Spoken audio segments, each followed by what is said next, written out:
Welcome students. Last લેક્ચરની અંદર આપણે growth models વિશે ભણી ગયા હતા. બરોબર, બે પ્રકારના ગ્રોથ મોડેલની આપણે બહુ ડિટેલમાં વાત કરી હતી. એક્સપોનેન્શિયલ ગ્રોથ અને જીઓમેટ્રિક ગ્રોથ, લોજિસ્ટિક ગ્રોથ એટલે કે ચરઘાતાંકીય વૃદ્ધિ, અને બીજા પ્રકારની વૃદ્ધિ હતી એટલે લોજિસ્ટિક ગ્રોથ. બરોબર છે. તો બંને પ્રકારના ગ્રોથ મોડેલના નમૂનાઓ, એમના સૂત્રો, કેવા પ્રકારના એક્ઝામ્પલ તમારી એક્ઝામમાં પૂછાઈ શકે, અને દરેક બાબતોની આપણે વિસ્તૃત પ્રકારમાં ચર્ચા જે છે કરી ચૂક્યા છીએ. આજના લેક્ચરની અંદર આપણે આગળના ટોપિકની શરૂઆત કરીશું. તો ચાલો શરૂઆત કરીએ. આગળનો ટોપિક જે છે એ છે જીવન વૃત્તાંત વિવિધતાઓ, લાઈફ હિસ્ટ્રી વેરિએશન. શું કહેવા માંગે છે? વસ્તી જે નિવાસ સ્થાનમાં રહે છે તેમાં પોતાની મહત્તમ પ્રજનન યોગ્યતા, જેને ડાર્વિનિયન યોગ્યતા અથવા તો ઊંચા આર મૂલ્યની યોગ્યતા પણ કહેવામાં આવે છે, તે માટે વિકસિત હોય છે. તો આ એમસીક્યુ પરીક્ષામાં પૂછાય છે કે ડાર્વિનના મતે તમને પરીક્ષામાં પૂછે કે ડાર્વિનિયન યોગ્યતા એટલે શું? તો ડાર્વિનિયન યોગ્યતાનો મતલબ થાય છે ઊંચા આર નું મૂલ્ય, મતલબ B-D છે એ વધારે, મતલબ જન્મદર વધારે હોય અને મૃત્યુદર ઓછો હોય. બરોબર, એટલે સજીવે સારી એવી પ્રજનન યોગ્યતા કેળવી છે એમ આપણે કહી શકીએ છીએ. તો તમને પરીક્ષામાં એમસીક્યુ માં પૂછે, વિદ્યાર્થીઓ ખાસ યાદ રાખજો, ડાર્વિનિયન યોગ્યતા એટલે શું? તો કે ઊંચું આર અથવા તો ડાર્વિનિયન યોગ્યતા એટલે મહત્તમ પ્રજનન યોગ્યતા. તો બે વસ્તુ તમારે એમસીક્યુ માટે યાદ રાખવાની છે. ડાર્વિનિયન યોગ્યતા મતલબ મહત્તમ આર મૂલ્ય, અથવા તો ડાર્વિનના મતે યોગ્યતા એટલે શું? ડાર્વિનના મતે ડાર્વિનિયન યોગ્યતા એટલે શું? તો કે મહત્તમ પ્રજનન યોગ્યતા, કે કોઈ પણ સજીવે પોતાના પર્યાવરણની અંદર જ્યારે મહત્તમ અથવા તો સારી એવી પ્રજનન ક્ષમતા પ્રાપ્ત કરેલી હોય, બરોબર, અને સારી એવી પ્રજનન ક્ષમતા પ્રાપ્ત કરીને સજીવ ત્યાં ટકી શકે છે, એને બોલવામાં આવે છે ડાર્વિનિયન યોગ્યતા.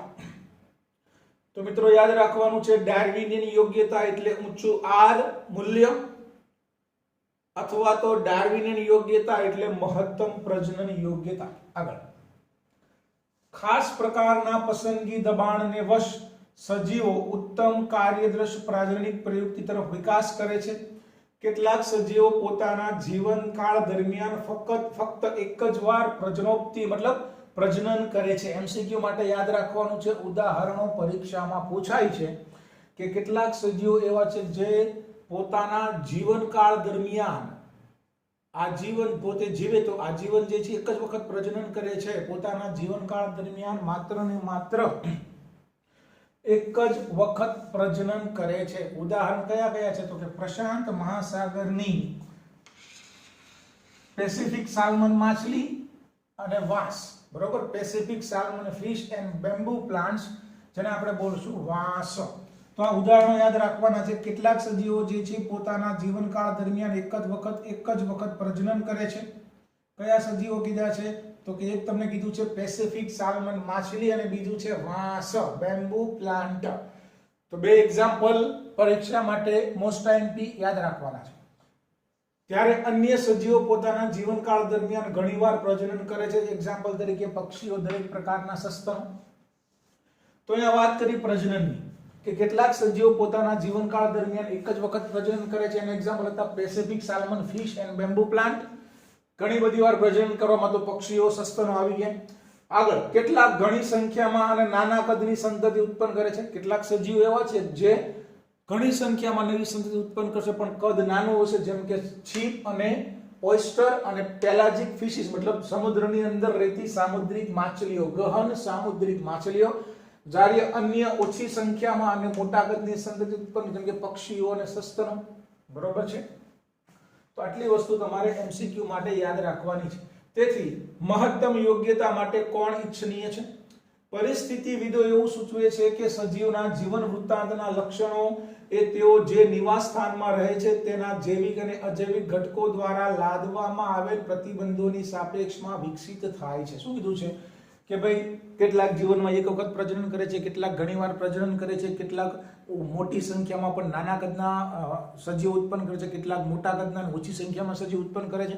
તો દરેક સજીવની પ્રજનન યોગ્યતા જે છે અલગ અલગ છે. તો આમાં સાચું શું? બરોબર, તો પરિસ્થિતિવિદો એવું કહે છે કે ભાઈ સજીવના કોઈ પણ લક્ષણો હોય એ શેના આધારે હોય છે, અથવા તો સજીવના લક્ષણો કેવા હોય છે? તો સજીવના કોઈપણ લક્ષણો જે નિવાસ સ્થાનમાં રહેતું હોય એની આજુબાજુ રહેલા જૈવિક અને અજૈવિક પર્યાવરણોની પરિસ્થિતિ અનુસાર વિકસિત થયેલા હોય છે. વિકસિત જાતિઓમાં જાતિ વૃત્તાંત લક્ષણોનો ઉદ્વિકાસ વર્તમાન સમયમાં સંશોધનનું મહત્વપૂર્ણ ક્ષેત્ર છે અને પરિસ્થિતિવિદો દ્વારા સંશોધનો હાથ ધરાયેલા છે. તો આ ટોપિકમાંથી તમારે એટલું માત્ર યાદ રાખવાનું છે, બરોબર, કે એક આ વસ્તુ મેં તમને કીધી ડાર્વિનિયન યોગ્યતા એટલે ઊંચું આર મૂલ્ય, ત્યાર પછી ડાર્વિનિયન યોગ્યતા એટલે પ્રજનન યોગ્યતા. કેટલાક સજીવો પોતાના જીવનમાં એક જ વાર પ્રજનન કરે, પેસિફિક સાલ્મન માછલી અને વાંસ, ઘણી બધી વારમાં તો પક્ષીઓ અને સસ્તનો, કેટલીક ઘણી સંખ્યામાં પણ નાના કદના બચ્ચા ઉત્પન્ન કરે, છીપ અને ગહન સામુદ્રિક માછલીઓ, પક્ષીઓ અને સસ્તનો મોટા કદના અને ઓછી સંખ્યામાં બચ્ચા ઉત્પન્ન કરે છે, બરોબર છે. હવે ત્યાર પછીનો ટોપિક જે છે એ છે વસ્તી આંતરક્રિયાઓ, પોપ્યુલેશન ઇન્ટરેક્શન.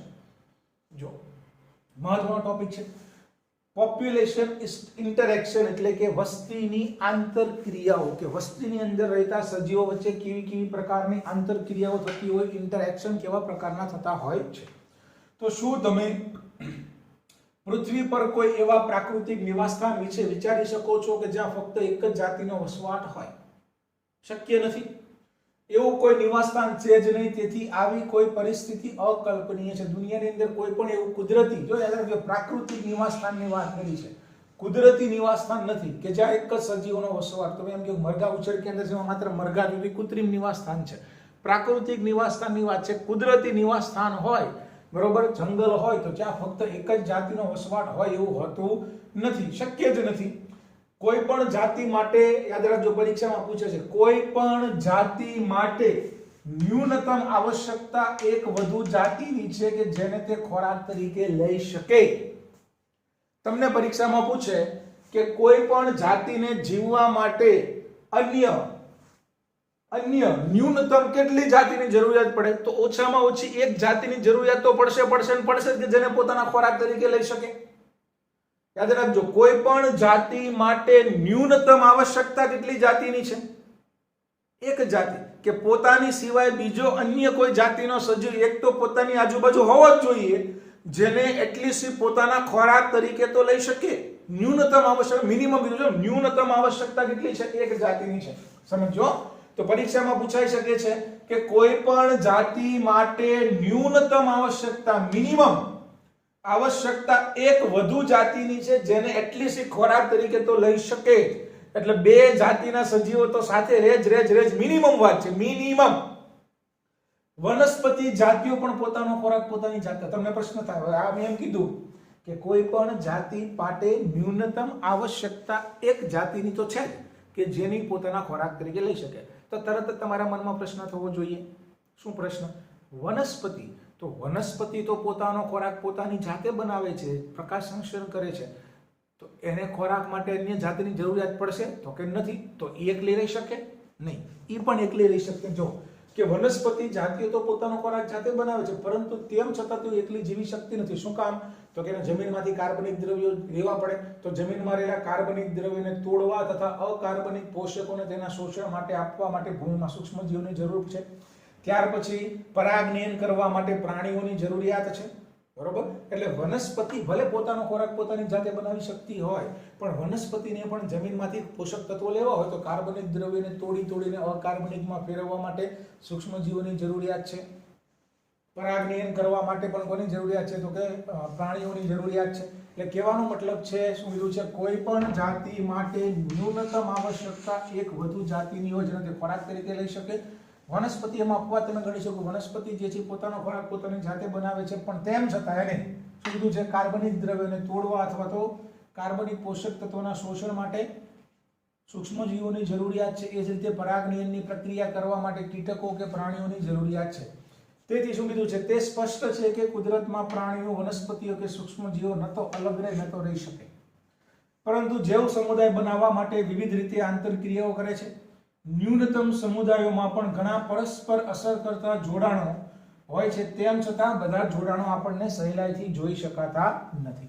તો આ ટોપિકની અંદર આપણે શું ભણવાનું છે? તો કે પોપ્યુલેશન ઇન્ટરેક્શન, મતલબ વસ્તીના સજીવો વચ્ચે થતી આંતરક્રિયાઓ, કેવા પ્રકારની આંતરક્રિયાઓ હોઈ શકે.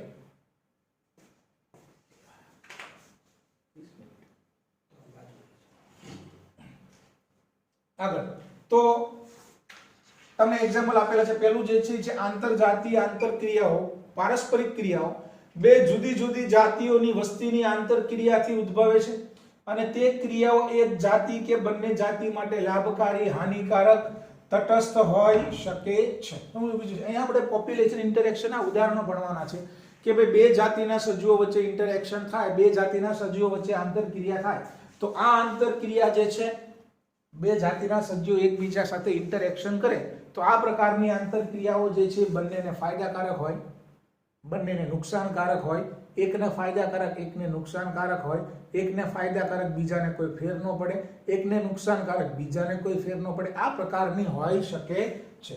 તો એક્ઝામ્પલ આપણે ભણવા અહીંયા જો લાભદાયક માટે આપણે પ્લસનું ચિહ્ન વાપર્યું છે અને નુકસાનકારક પરિસ્થિતિ માટે માઇનસ અને તટસ્થ કાંઈ ફેર ન પડતો હોય તો 0 ચિહ્નની નિશાની કરેલી છે. તો ચાલો આપણે આંતરક્રિયાના ઉદાહરણો જોઈએ. તો ચાલો બે જાતિ વચ્ચેની જાતિ A જાતિ B અને આંતરક્રિયાનું નામ જાતિ A જાતિ B અને આંતરક્રિયાનું નામ. હવે જોજો આ ટેબલ મોસ્ટ આઈએમપી છે, પરીક્ષામાં પૂછાય છે, જોડકામાં પણ પૂછાય છે. તો જાતિ A અને જાતિ B વચ્ચે આંતરક્રિયા થાય અને જો આ પ્રકારનું ઇન્ટરેક્શન બંને માટે ફાયદાકારક હોય, બંને પ્રકારની જાતિ A અને જાતિ B એકબીજા સાથે આંતરક્રિયા કરે, ઇન્ટરેક્શન કરે અને આ પ્રકારનું ઇન્ટરેક્શન જો બંને માટે ફાયદાકારક હોય, જાતિ A ને પણ ફાયદો થાય, જાતિ B ને પણ ફાયદો થાય, તો આ પ્રકારની આંતરક્રિયાને આપણે બોલશું સહોપકારિતા, મ્યુચ્યુઅલિઝમ. યાદ રાખવાનું છે, બંનેને ફાયદો, મ્યુચ્યુઅલિઝમ. બંનેને નુકસાન થાય તો એને આપણે બોલશું સ્પર્ધા, કોમ્પિટિશન. એકને ફાયદો એકને નુકસાન, એકને ફાયદો એકને નુકસાન, પરભક્ષણ. એકને ફાયદો એકને નુકસાન, આ બંને એવી કન્ડિશન છે, પરભક્ષણ અને પરોપજીવન બંને એવી પરિસ્થિતિઓ છે જેમાં એકને ફાયદો થશે એકને નુકસાન થશે, એકને ફાયદો થશે એકને નુકસાન થશે. સહભોજિતા, એકને ફાયદો બીજાને કોઈ ફેર પડતો નથી, એકને ફાયદો બીજાને નુકસાન પણ નથી, નફો પણ નથી, કોઈ ફેર પડતો નથી, તટસ્થ છે. તો આ પ્રકાર ઇન્ટરેક્શન આપણે બોલશું સહભોજિતા, કમ્યુનિઝમ્સ. અને છેલ્લી એકને નુકસાન, એકને કોઈ ફેર પડતો નથી, એકને નુકસાન જાય છે, અન્ય જાતિને ફાયદો પણ નથી, નુકસાન પણ નથી, તો આને આપણે બોલશું પ્રતિજીવન. તો યાદ રાખજો, આ બધા શબ્દો આપણે યાદ રાખવાના છે. પોપ્યુલેશન ઇન્ટરેક્શન વેરી ઇમ્પોર્ટન્ટ અને ઈઝી છે. બંનેને ફાયદો સહોપકારિતા, બંનેને નુકસાન સ્પર્ધા, એકને ફાયદો એકને નુકસાન તો પરભક્ષણ અને પરોપજીવન, એકને ફાયદો બીજાને નફો નથી, નુકસાન પણ નથી, કોઈ ફેર ન પડે સહભોજિતા, એકને નુકસાન બીજાને કોઈ ફેર ન પડે ધેટ ઇઝ પ્રતિજીવન. બરાબર છે? તો આગળ ભણીએ. એકબીજા સાથેની પારસ્પરિક ક્રિયાઓમાં સહોપકારિતામાં બંને જાતિને લાભ થાય અને સ્પર્ધામાં બંનેને નુકસાન થાય. પરોપજીવન અને પરભક્ષણ બંનેમાં ફક્ત એક જ જાતિને લાભ થાય અને બીજાને નુકસાન થાય. જ્યારે અનુક્રમે યજમાન અને શિકાર માટે નુકસાનકારક હોય. બરાબર? પરભક્ષણ કોની માટે ફાયદાકારક હોય? જે ભક્ષણ કરે, સિંહ અને હરણ છે તો સિંહ માટે ફાયદો, હરણને નુકસાન. પરોપજીવનની વાત કરીએ, બરોબર, તો કોઈ બેક્ટેરિયા જે છે એ આપણા શરીરમાં પરોપજીવી તરીકે જીવન ગુજારે છે તો એને ફાયદો, આપણને નુકસાન. બરોબર છે? તો જો અનુક્રમે પરોપજીવી અને પરભક્ષીને ફાયદો થાય અને યજમાન હોય અને શિકાર હોય. બરોબર? પરોપજીવીનો જે યજમાન હશે એને નુકસાન થશે, પરભક્ષીનો જે શિકાર હશે એને નુકસાન થશે. એવી પારસ્પરિક ક્રિયા પણ છે જ્યાં એક જાતિને લાભ થાય બીજીને ન તો લાભ થાય ન તો હાનિ થાય, તો સહભોજિતા. અને પ્રતિજીવનમાં એક જાતિને નુકસાન થાય, બરોબર, પ્રતિજીવનમાં એક જાતિને નુકસાન થશે અને બીજાને કોઈ ફેર નહીં પડે, ત્યારે બીજી જાતિ અપ્રભાવિત એટલે કે અસર વગરની રહે છે. પરભક્ષણ, પરોપજીવન અને સહભોજિતા આ પરીક્ષામાં પૂછાઈ ગયેલો એમસીક્યુ પૂછાઈ શકે એવો છે કે આપણે 4 પ્રકારના ઇન્ટરેક્શનની વાત કરી. 1 2 3 4 5 and 6 સોરી. બરોબર? તો આ 6 પ્રકારના ઇન્ટરેક્શનમાં એનસીઈઆરટી માં અહીંયા એક સ્ટેટમેન્ટ લખેલું છે કે પરભક્ષણ, પરોપજીવન અને સહભોજિતા આ ત્રણેય પ્રકારના ઇન્ટરેક્શનની એક સામાન્ય વિશેષતા એ છે કે પારસ્પરિક ક્રિયા કરવા વાળી જાતિઓ નજીકથી એકબીજાની સાથે રહે છે. બરોબર? આ સ્ટેટમેન્ટ તમારે એમસીક્યુ માટે યાદ રાખવાનું છે. કે બાબત કીધી કે 6 જે ભણ્યા એમાંથી પરભક્ષણ, પરોપજીવન અને સહભોજિતા. 6 પ્રકારની આંતરક્રિયા અને તેના ઉદાહરણો આપણે વિગતવાર ભણવાના છે. પણ એ પહેલા શું કીધું છે કે પરભક્ષણ, પરોપજીવન અને સહભોજિતા આ ત્રણની એક કોમન લાક્ષણિકતા શું છે કે આ ત્રણ પ્રકારની આંતરક્રિયાની અંદર જે મતલબ જે પારસ્પરિક ક્રિયા કરવા વાળી જાતિઓ જે છે ને એ નજીકથી એકબીજાની સાથે જ રહે છે. તો આ એક કોમન લાક્ષણિકતા છે જે તમારે યાદ રાખવાની છે એમસીક્યુ માટે. પરભક્ષણ, પરોપજીવન અને સહભોજિતા આ ત્રણેયની એક સામાન્ય વિશેષતા એ છે કે પારસ્પરિક ક્રિયા કરવા વાળી જાતિઓ નજીકથી એકબીજાની સાથે જોડાયેલી હોય છે, સાથે રહે છે. તો હવે વન બાય વન આપણે એક એક ઇન્ટરેક્શન નો અભ્યાસ કરવાનો છે. તો પહેલા આપણે વાત કરીએ પરભક્ષણ. શું કીધું છે? પરભક્ષણ. પરભક્ષણ એટલે શું? પરભક્ષણ આપણે પૂછો એકને ફાયદો, એકને નુકસાન. જે ભક્ષણ કરે છે એને ફાયદો, મતલબ જે પરભક્ષી છે એને ફાયદો, અને જે એનો શિકાર છે અથવા તો ભક્ષકને ફાયદો, અને જે એનો શિકાર છે, શિકારને આપણે બોલશું ભક્ષ, બરોબર, એને નુકસાન. બરોબર. જો કોઈ સમુદાયમાં વનસ્પતિઓને ખાવા માટે પ્રાણી જ ન હોય તો સ્વયંપોષી સજીવો દ્વારા સ્થાપન કરવામાં આવેલી બધી ઉર્જાનું શું થાય? જો એક અન્ય ટોપિક તમને સમજ. પહેલા આપણે ભણી રહ્યા છીએ પરભક્ષણ, એકને ફાયદો, એકને નુકસાન. જે ભક્ષણ કરે છે, જે ભક્ષક છે એને ફાયદો, જે એનો શિકાર છે, જે ભક્ષ છે એને શું થશે? નુકસાન જે છે એ થશે. આગળ હવે તમને પ્રશ્ન પૂછ્યો છે કે ભાઈ પ્રકાશ સંશ્લેષણની પ્રક્રિયા દ્વારા વનસ્પતિ પોતાનો ખોરાક બનાવે. પ્રકાશ સંશ્લેષણની પ્રક્રિયા દ્વારા વનસ્પતિ પોતાનો ખોરાક બનાવે, બરોબર. હવે વનસ્પતિને ખાનારા પ્રાણીઓ જ ન હોય તો વનસ્પતિ દ્વારા સ્થાપિત કરવામાં આવેલી ઉર્જાનું શું થાય? કાંઈ ન થાય, ત્યાં પડી રહેશે. પરભક્ષણને તમે પ્રકૃતિની એવી રીત વિચારી શકો છો કે જેમાં વનસ્પતિ દ્વારા સ્થાપિત કરવામાં આવેલી ઉર્જા ઉચ્ચ પોષક સ્તરોમાં સ્થાનાંતરિત થાય છે. યાદ રાખજો, પરભક્ષણનો સૌથી મોટો ફાયદો શું છે?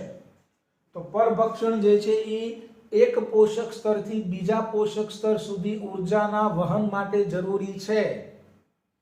પરભક્ષણ એક પોષક સ્તરથી બીજા પોષક સ્તર તરફ ઉર્જાના વહન માટે જરૂરી છે. વનસ્પતિ પ્રકાશ સંશ્લેષણની પ્રક્રિયા કરીને ઉર્જાનું સ્થાપન કરે. હવે એનું ભક્ષણ કોણ કરે? તો કે તૃણહારી પ્રાણીઓ જે છે વનસ્પતિનું ભક્ષણ કરશે, બરોબર. તો વનસ્પતિમાં રહેલી ઉર્જા જે છે તૃણહારીઓમાં જશે. તૃણહારી પ્રાણીઓનું ભક્ષણ જે છે એ સામાન્ય માંસાહારીઓ કરશે, તો તૃણહારીમાં રહેલી ઉર્જાનું વહન જે છે સામાન્ય માંસાહારીઓમાં જશે. સામાન્ય માંસાહારીઓનું ભક્ષણ જે છે ઉચ્ચ કક્ષાના માંસાહારીઓ કરશે, તો ત્યાં રહેલી ઉર્જાનું વહન જે છે એ ઉચ્ચ કક્ષાના માંસાહારીઓમાં જશે. મતલબ ઉપરના સ્તરે, ઉપરના પોષક સ્તરો સુધી, મતલબ તૃણહારીઓથી લઈને ઉચ્ચ કક્ષાના માંસાહારીઓ સુધી ઉર્જાનું વહન કરવા માટે શું થવું જરૂરી છે? ભક્ષણ થવું જરૂરી છે. ભક્ષણ થશે તો જ ઉર્જાનું વહન જે છે આગળ જે છે થશે, બરોબર. જ્યારે આપણે પરભક્ષી અને શિકાર, પરભક્ષી એટલે ભક્ષક અને શિકાર એટલે ભક્ષક, પ્રેડિએટર અને પ્રે વિશે વિચારીએ છીએ ત્યારે કદાચ વાઘ અને હરણનું ઉદાહરણ આપણા મગજમાં આવે, પરંતુ કોઈ પણ બીજને ખાનાર ચકલી પણ પરભક્ષીથી ઓછી નથી. તેમ છતાં વનસ્પતિઓને ખાવાવાળા પ્રાણીઓના તૃણાહારીઓના રૂપે અલગ રીતે વર્ગીકૃત કરવામાં આવે છે, પરંતુ તેઓ વ્યાપક પરિસ્થિતિકીય સંદર્ભમાં પરભક્ષીઓથી વધારે અલગ નથી. મતલબ ચકલી પણ પરભક્ષી છે, વાઘ પણ પરભક્ષી છે, હરણ પણ પરભક્ષી જ છે. હરણ વનસ્પતિને ખાય તો વનસ્પતિ હરણના સંદર્ભમાં હરણ પરભક્ષી છે. વાઘ અને હરણના કિસ્સામાં વાઘ પરભક્ષી છે, હરણ ભક્ષ છે. એટલે કોઈ એક સજીવ જે છે એ બંને સ્ટેજે હોઈ શકે. અમુક કિસ્સાઓમાં એ પરભક્ષી છે, અમુક કિસ્સાઓમાં એ ભક્ષક પણ છે, ભક્ષ્ય પણ છે, શિકાર પણ છે. સમજાય છે? એટલે એમસીક્યુ માટે યાદ રાખવાનું છે કે પોષક સ્તરો સુધી ઉર્જાને સ્થળાંતરિત કરવા માટે સળંગ માર્ગ રચ્યા સિવાય પરભક્ષી એક બીજી મહત્વપૂર્ણ ભૂમિકા પણ ભજવે છે. તો એક ભૂમિકા શું આવી? પરભક્ષણનું એક કામ શું છે? ઉર્જા વહન. એક પોષક સ્તરથી, બરોબર, મતલબ વનસ્પતિઓથી લઈને ઉચ્ચ કક્ષાના માંસાહારીઓ સુધી ઉર્જા વહન કરવા માટે પરભક્ષણ થવું જરૂરી છે. એક કાર્યની વાત આપણે થઈ ગઈ. તો એ કાલે કીધું પોષક સ્તરો સુધી ઉર્જા સ્થાનાંતરિત કરવાનો સળંગ માર્ગ રચે છે. એ સિવાય પરભક્ષણનો એક બીજો ફાયદો પણ છે, બીજી ભૂમિકા પણ છે. કઈ ભૂમિકા? તે શિકાર વસ્તીને નિયંત્રણમાં રાખે છે. શિકાર વસ્તીને નિયંત્રણમાં રાખે છે. બરાબર છે. જો પરભક્ષીઓ ન હોય તો શિકાર જાતિઓની વસ્તી ગીચતા ખૂબ જ વધી જાય અને નિવસન તંત્રમાં ઇન્સ્ટેબિલિટી, અસ્થિરતા આવી જાય છે. સમજો કે જંગલની અંદર હરણની વસ્તી વધી ન જાય એવું એનું પર નિયંત્રણ રાખવાનું કામ કોનું છે? તો કે વાઘ અને સિંહનું છે. તો બીજું કાર્ય શું આવ્યું? તો કે વસ્તી નિયંત્રણ, શિકાર વસ્તી નિયંત્રણ.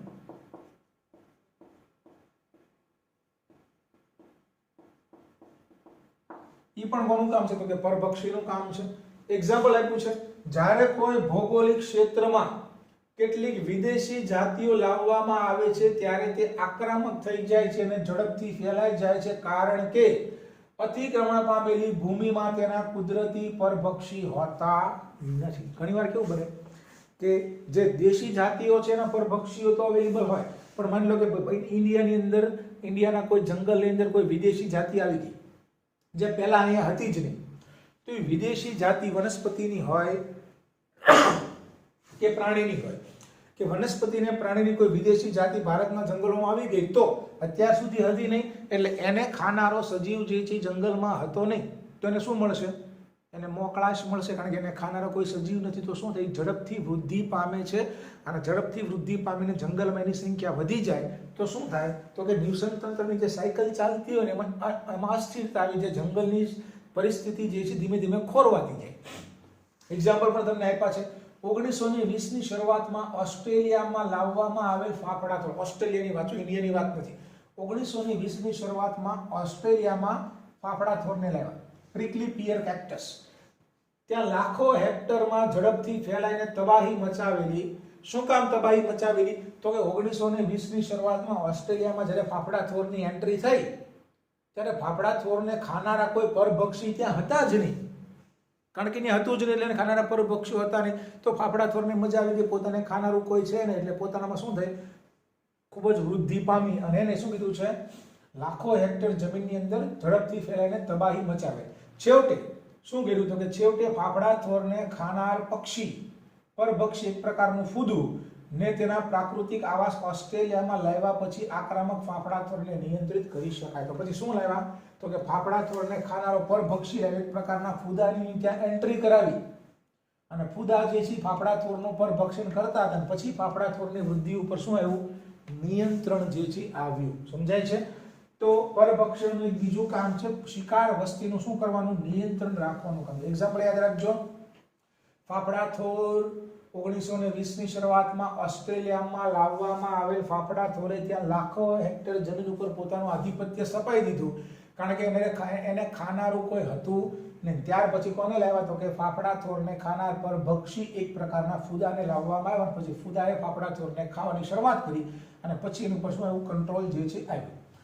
કૃષિ જંતુના નિયંત્રણમાં અપનાવવામાં આવતી જૈવિક નિયંત્રણ પદ્ધતિઓ શિકાર વસ્તીનું નિયમન કરવાની પરભક્ષીની ક્ષમતા ઉપર આધારિત છે. પરભક્ષીઓ સ્પર્ધા કરતી શિકાર જાતિઓ વચ્ચેની સ્પર્ધાની તીવ્રતાને ઓછી કરીને કોઈ સમુદાયમાં જાતિઓની વિવિધતા જાળવી રાખવામાં પણ મદદ કરે છે.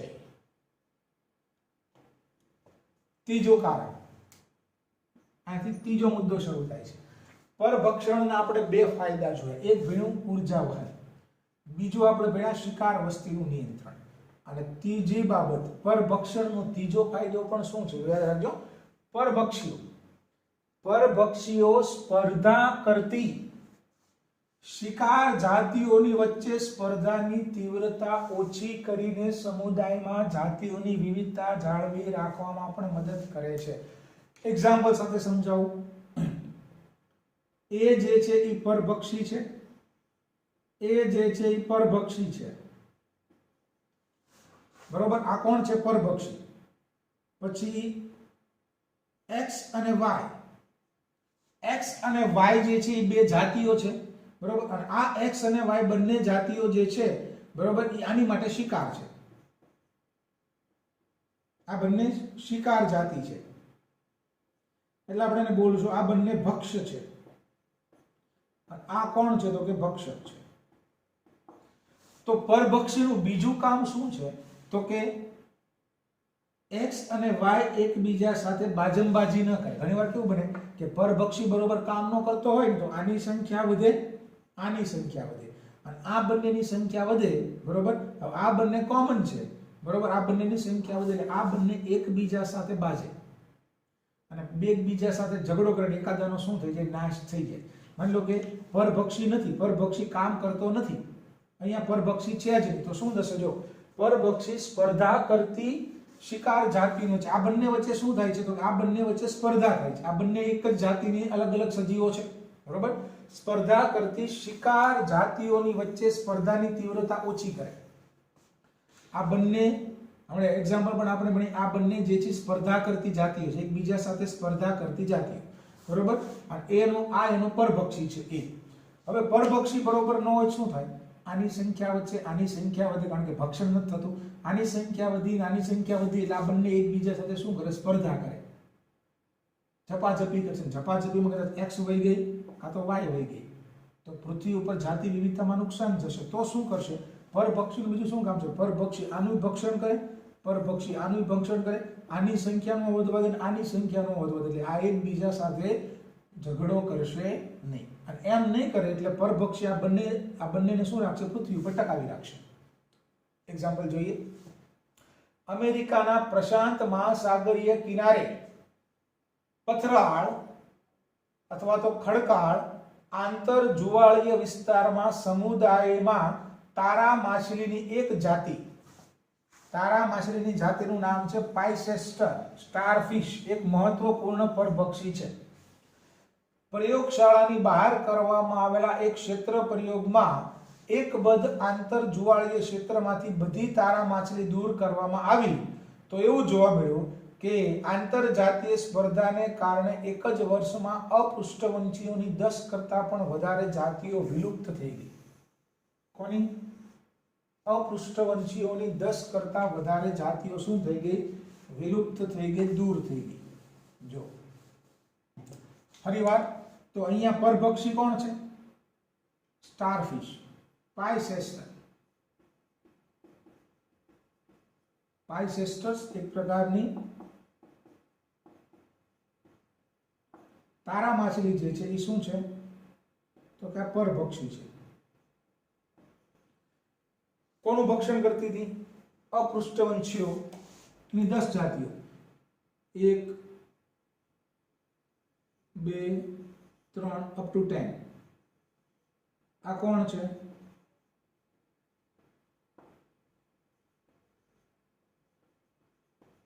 નજીકનો સંબંધ ધરાવતી અપૃષ્ઠવંશીની 10 જાતિઓ. હવે 10 જાતિઓ શું કરે છે? નજીકનો સંબંધ ધરાવતી જાતિઓ છે એટલે 10 જાતિઓ એકબીજા સાથે શું કરતી હોય? સ્પર્ધા કરે. એકબીજા સાથે શું કરે? સ્પર્ધા કરે. કારણ કે નજીકનો સંબંધ ધરાવતી જાતિઓ છે એટલે એમનો ખોરાક જે છે, રહેઠાણ જે છે સમાન સમાન જેવું હોય તો સ્પર્ધા કરે. હવે આ પરભક્ષી હોય તો શું થાય? આ પરભક્ષી હોય એટલે આ બધાનું ભક્ષણ કરે, આનું આનું આનું, એટલે એક પણની સંખ્યા, કોઈની સંખ્યા વધે નહીં. અને સંખ્યા વધે નહીં એટલે એની વચ્ચે શું નહીં થાય? સ્પર્ધા નહીં થાય. પણ માની લો કે પરભક્ષીને કાઢી નાખો તો શું થાય? પરભક્ષી વયો ગયો તો આની સંખ્યા વધી, આની સંખ્યા વધી, આની વધી, બધાની સંખ્યા વધી, કારણ કે એને ખાનારો વયો ગયો. તો પરભક્ષીને દૂર કરો તો બધાની સંખ્યા વધી, બધાની સંખ્યા વધી તો બધાને તો પૂરતા પ્રમાણમાં બધું મળી નહીં રહે. તો આ બધાની વચ્ચે શું થશે? સ્પર્ધા વધશે, સ્પર્ધા વધશે, સ્પર્ધા વધશે. હવે સ્પર્ધા વધે તો શું થયું કે ભાઈ સ્પર્ધા વધી, આ ખાનારો નથી એટલે દરેકની સંખ્યા વધી, સંખ્યા વધી એટલે સ્પર્ધા વધી, સ્પર્ધાની તીવ્રતા વધી ગઈ. અને સ્પર્ધાની તીવ્રતા વધી ગઈ આમાંથી જે માથા ભારે હોય ને ટકી રહે છે. માની લો કે 1 નંબરની જાતિ, 2 નંબરની જાતિ, 3 નંબરની જાતિ, 4 ટકી રહી, પાંચમી વહી ગઈ, છઠ્ઠી વિલુપ્ત થઈ ગઈ, 7મી પણ વિલુપ્ત થઈ ગઈ, 8મી પણ વિલુપ્ત થઈ ગઈ, 9મી ટકી ગઈ, 10મી શું થઈ ગઈ? વિલુપ્ત થઈ ગઈ. તો જો આ હતો પરભક્ષી હતો ત્યારે 10 જાતિનું અસ્તિત્વ હતું, પણ પરભક્ષી જેવો દૂર થઈ ગયો એટલે એની વચ્ચે સ્પર્ધાની તીવ્રતા વધી ગઈ. સ્પર્ધાની તીવ્રતા વધી ગઈ એટલે તમે જો આટલી જ ટકી, બાકી બધી કેવી થઈ ગઈ? આ બધી જાતિઓ વિલુપ્ત થઈ ગઈ. સમજાય છે? તો પરભક્ષીનું એક કામ શું છે? તો કે પરભક્ષીનું એક બીજું કામ જે મેં તમને કીધું, શું કીધું? તો કે પરભક્ષી એક રીતે જેનો એ ખોરાક તરીકે ઉપયોગ કરે છે એવી નજીકનો સંબંધ ધરાવતી સ્પર્ધા કરતી જાતિઓની વચ્ચે જે એ સ્પર્ધાને અટકાવે છે અને એનું અસ્તિત્વ ટકાવી રાખવામાં પણ પ્રયત્ન કરે. એક્ઝામ્પલ પણ તમને આપ્યું છે કે અમેરિકાના પ્રશાંત મહાસાગરના કિનારેના ખાડીવાળા આંતર જુવાળેવાળા ભરતીવાળા વિસ્તારના સમુદાયમાં તારા માછલી છે ને એક મહત્વની પરભક્ષી છે. શું કામ મહત્વપૂર્ણ પરભક્ષી છે? તો કે આ જે ખાડીવાળો ભરતીવાળો જે વિસ્તાર જે છે ત્યાં અપૃષ્ઠવંશીઓની ઘણી બધી જાતિઓ રહે છે અને એને ખાનારો કોણ છે? તો કે આ તારા માછલી છે. એટલે વૈજ્ઞાનિકે શું કર્યું કે ભાઈ લેબોરેટરીની બહાર એક થોડી જગ્યા રાખી, બરોબર, આ ભરતીવાળા વિસ્તારમાં ભરતીવાળો વિસ્તાર થોડાક વિસ્તારમાં તેને શું કર્યું તો કે થોડાક વિસ્તારમાંથી થોડીક તારા માછલીઓને થોડાક વિસ્તારમાંથી જે બધી તારા માછલીઓ હતી એને થોડા સમય માટે શું કરી લીધી? દૂર કરી લીધી. તો શું થયું? તો એક જ વર્ષમાં એને જોયું કે જે અપૃષ્ઠવંશીની 10 કરતા પણ વધારે જાતિ હતી ત્યાંથી શું થઈ ગઈ? લુપ્ત થઈ ગઈ. અંદરો અંદર બાજી મરી ગઈ. અંદરો અંદર ભાગતા કોણ અટકાવતું હતું? તો કે પાયસ્ટર. બરોબર, તારા માછલી જે બધાને ખોરાક તરીકે ઉપયોગ કરતી હતી એટલે કોઈની સંખ્યા નહોતી વધતી અને સંખ્યા નહોતી વધતી એટલે બધાને પૂરતા પ્રમાણમાં મળી રહેતું હતું, એકબીજાને બાજવું નહોતું પડતું. તારા માછલી વહી ગઈ, કાઢી લીધી, દૂર કરી નાખી થોડા સમય માટે. તો અંદરો અંદર બાજીને અપૃષ્ઠવંશીઓની 10 કરતા પણ વધારે જાતિઓ શું થઈ ગઈ?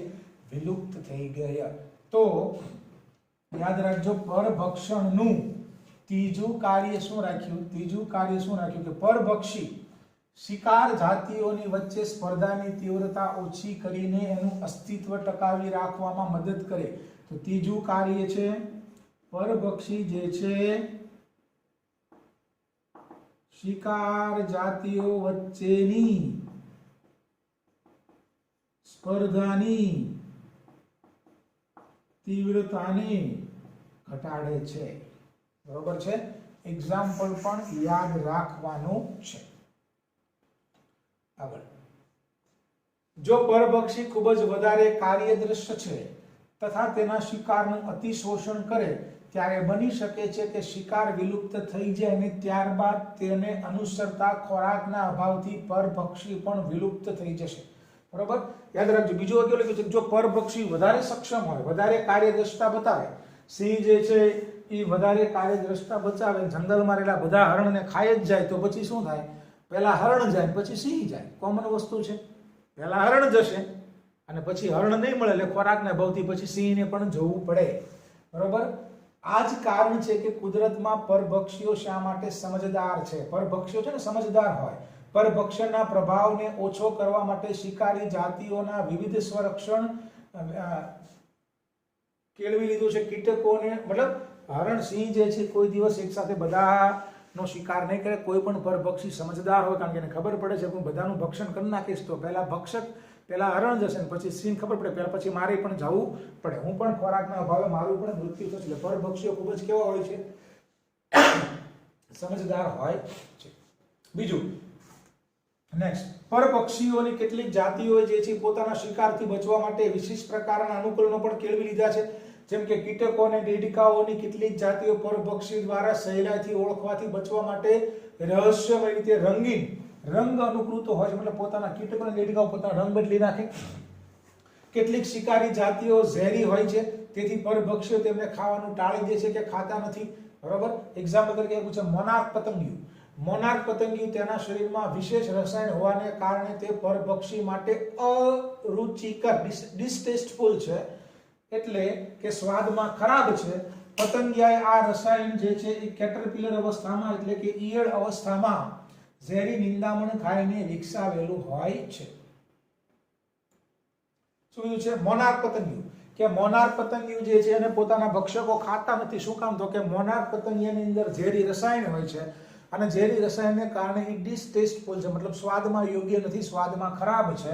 બરોબર, અને આ રસાયણ પતંગિયાએ આ રસાયણ ક્યારે બનાવ્યું? જ્યારે બટરફ્લાય જે જ્યારે પતંગિયું જે છે ઈયળ અવસ્થા એટલે કેટરપિલર અવસ્થા, બરોબર, કેટરપિલર મતલબ પાંદડા ખાઈને જીવતી અવસ્થા. બરોબર, તો મોનાર્ક પતંગિયાએ આ રસાયણ યાદ રાખજો પોતાની ઈયળ અવસ્થા એટલે કે કેટરપિલર અવસ્થામાં ઝેરી નીંદણને ખાઈને બનાવેલું હોય છે.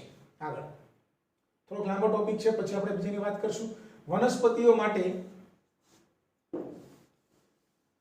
વનસ્પતિઓ માટે તૃણાહારી પ્રાણીઓ પરભક્ષી છે. યાદ રાખજો, કુલ કીટકના લગભગ 25% જેટલા કીટકો વનસ્પતિ ભક્ષીઓ છે, મતલબ વનસ્પતિ ખાઈને જીવે છે. વનસ્પતિ માટે આ સમસ્યા ખાસ કરીને ગંભીર હોય છે, કારણ કે તેઓ તેમના પરભક્ષીઓથી દૂર ભાગી શકતા નથી, જે પ્રાણીઓ આવું કરી શકે છે. એટલે વનસ્પતિની વાત કરી કે ભાઈ મોટા ભાગના વનસ્પતિઓ માટે તૃણાહારી પ્રાણીઓ પરભક્ષી છે, લગભગ 25% કીટકો એવા છે જે વનસ્પતિ ખાઈને જ જીવે છે. વનસ્પતિના શું પ્રોબ્લેમ છે કે પ્રાણીઓને ઉપાંગો આપેલા છે, એટલે પ્રાણીઓ પોતાના પરભક્ષીથી છટકવા માટે ભાગી શકે, છટકીને ભાગે છે. વનસ્પતિ ભાગી શકતી નથી, તો વનસ્પતિ શું કરે છે? આ માટે વનસ્પતિએ તૃણાહારીઓ સામે રક્ષણ માટે આશ્ચર્યજનક વિવિધ બાહ્ય આકારકીય અને રાસાયણિક સંરક્ષણ ક્રિયાવિધિઓ કેળવી લીધેલી છે. બાહ્ય આકારમાં કોણ આવે? તો કે રક્ષણના સૌથી સામાન્ય બાહ્ય આકારકીય સાધન શું છે? કાંટા. બાવળ અને થોરમાં કાંટા, તો બાવળ અને થોરમાં કાંટા કોની માટે છે? રક્ષણ માટે છે, પોતાના પરભક્ષીઓથી રક્ષણ માટે. ઘણી વનસ્પતિઓ એવા રસાયણો ઉત્પન્ન કરે છે અને સંગ્રહ કરે છે કે જ્યારે તૃણાહારી પ્રાણીઓ એને ખાય ત્યારે તેને ગંભીર કરી દે, બીમાર કરી દે, સિક કરી દે છે. આહાર અને પાચનને અવરોધે છે, પ્રજનનમાં ભંગ કરે અથવા તો તેમને મારી નાખે છે. તમે ખેડાણ લાયક ન હોય એવા ખેતરોમાં નિંદણ સ્વરૂપે ઉગેલો આંકડો ધેટ ઇઝ સ્કેલોટ્રોપિસ પ્રોસેસ. હવે તમે જો કે ભાઈ આંકડાને કોઈ ખાય નહીં, કોઈ પણ પ્રાણીઓ આંકડાને ખાતું નથી. શું કામ આંકડાને ન ખાય? એનું એક કારણ છે, બરોબર? યાદ રાખજો કે વેરાન ભૂમિની અંદર ગમે તે આંકડો ઉગેલો, બકરા હોય કે ઘાટા હોય કે આંકડો કોઈ નહીં ખાય. શું કામ પ્રાણીઓ આંકડો ખાતા નથી? તો કે યાદ રાખજો, આ છોડ આંકડાએ અતિ ઝેરી, હૃદયને ઉત્તેજિત કરવું, highly poisonous cardiac glycoside, direct cardiovascular system, હૃદય ઉપર અસર કરતું એક રસાયણ ઉત્પન્ન કરેલું જો છે. રસાયણનું નામ છે ગ્લાયકોસાઇડ્સ. હાઈલી પોઈઝનિયસ કાર્ડિયક ગ્લાયકોસાઇડ, અતિ ઝેરી અને હૃદય ઉપર અસર કરતું, હૃદયને ઉત્તેજિત કરતું ગ્લાયકોસાઇડ્સ રસાયણ ઉત્પન્ન કરે છે. અને આ જ કારણે તમે ક્યારે પણ કોઈ પણ ચરતા પશુ કે બકરીને આંકડો ખાતા જોતા નહીં હોય, જોઈ નહીં હોય.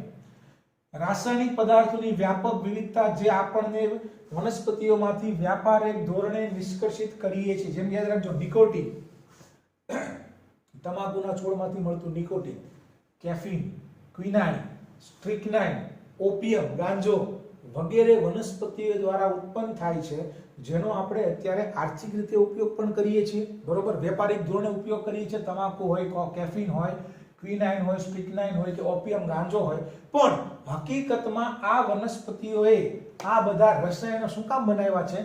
તો કે ચરતા પ્રાણીઓથી પોતાના રક્ષણ માટે વિકસાવેલા છે. પણ આપણને ખબર પડી કે તમાકુમાં નિકોટીન હોય એટલે આપણે નિકોટીનનો ઉપયોગ એની જગ્યાએ શરૂ કરી દીધો. કેફીન છે, ક્વિનાઇન છે, સ્ટ્રિકનાઇન છે, ઓપિયમ છે. કહું છું કે આ બધા રસાયણો જે છે એ વનસ્પતિએ પોતાના સ્વરક્ષણ માટે વિકસાવેલા છે, જેનો આપણે આજે આર્થિક અથવા તો વ્યાપારિક ધોરણે ઉપયોગ કરીએ છીએ. તો આજના લેક્ચરની અંદર આપણે વાત કરી પરભક્ષણની વેરી ઇમ્પોર્ટન્ટ ટોપિક, બરોબર છે? જે વસ્તુ મેં તમને કીધી દરેક વસ્તુ તમારે પ્રોપરલી MCQ માટે જે છે એ યાદ રાખવાની છે. પરભક્ષણ, બરોબર? પરભક્ષણ કઈ કઈ ઘટના માટે જરૂરી છે? પરભક્ષણના ફાયદા શું છે? ઉર્જાના વહન માટે જરૂરી છે પરભક્ષણ. પોતાની શિકાર જાતિઓની સંખ્યાના નિયંત્રણ માટે જરૂરી છે. ત્રીજો શું કીધું કે પરભક્ષી જે છે નજીકનો સંબંધ ધરાવતી શિકારી જાતિઓ વચ્ચે સ્પર્ધાને અટકાવે છે અને એમને લુપ્ત થતા પણ અટકાવે છે. એ પણ ભક્ષણનું જ કામ છે. અને ઘણા બધા પ્રકારના ઉદાહરણો પણ આપણે ભણ્યા, બરોબર? કે પ્રાણીઓએ પોતાના પરભક્ષીથી બચવા માટે કેવી પરિસ્થિતિ, અનુકૂળતા પ્રાપ્ત કરી લીધી છે. વનસ્પતિઓ પોતાના પરભક્ષીઓથી બચવા માટે શું કરે છે? આંકડાની વાત કરી, ત્યાર પછી અન્ય રસાયણોની વાત કરી, અને અગાઉ આપણે વાત કરી વસ્તી આંતરક્રિયાઓના ઉદાહરણોની, બરોબર? એમાંથી આપણે શું ભણ્યા? પરભક્ષણ ભણ્યા. આ દરેક પ્રકારની આંતરક્રિયાઓ આપણે ઉદાહરણ સાથે ભણવાની છે. પણ તમારે યાદ હોવું જોઈએ કે કઈ પ્રકારની આંતરક્રિયામાં શું થાય. બંનેને ફાયદો થાય તો શું કહેવાય? એકને ફાયદો, એકને નુકસાન, બંનેને નુકસાન, એકને ફાયદો, એકને કોઈ ફેર નહીં. તો આ નિશાનીઓ અને આ જે છે નામ તમારે જે છે એ યાદ રાખવાના છે, બરોબર? તો આજના લેક્ચરની અંદર આપણે વસ્તી આંતરક્રિયાઓ અને ત્યાર પછી પહેલા આપણે વાત કરી હતી જીવન વૃત્તાંતની વિવિધતાઓ. ત્યાંથી પણ મેં તમને થોડાક MCQ કીધા, ત્યાર પછી પરભક્ષણમાંથી MCQ. હવે નેક્સ્ટ લેક્ચરની અંદર મિત્રો આપણે ત્યાર પછીની આંતરક્રિયા જે છે તેનું નામ છે સ્પર્ધા, બરોબર? સ્પર્ધા ત્યાર પછીની બધી જ પ્રકારની આંતરક્રિયાઓ આપણે ભણવાની છે. તો નેક્સ્ટ લેક્ચરની અંદર આપણે સ્પર્ધાની જે છે શરૂઆત કરીશું. ત્યાં સુધી વિડીયોને લાઈક કરો, શેર કરો, નવી ચેનલ છે સબસ્ક્રાઇબ કરો, MCQ ટીક કરો. કોઈ પ્રોબ્લેમ હોય તો મને ફોન કરીને પૂછી શકો છો. તો મળીએ નેક્સ્ટ લેક્ચરની અંદર આગળની આંતરક્રિયાઓના અભ્યાસની સાથે.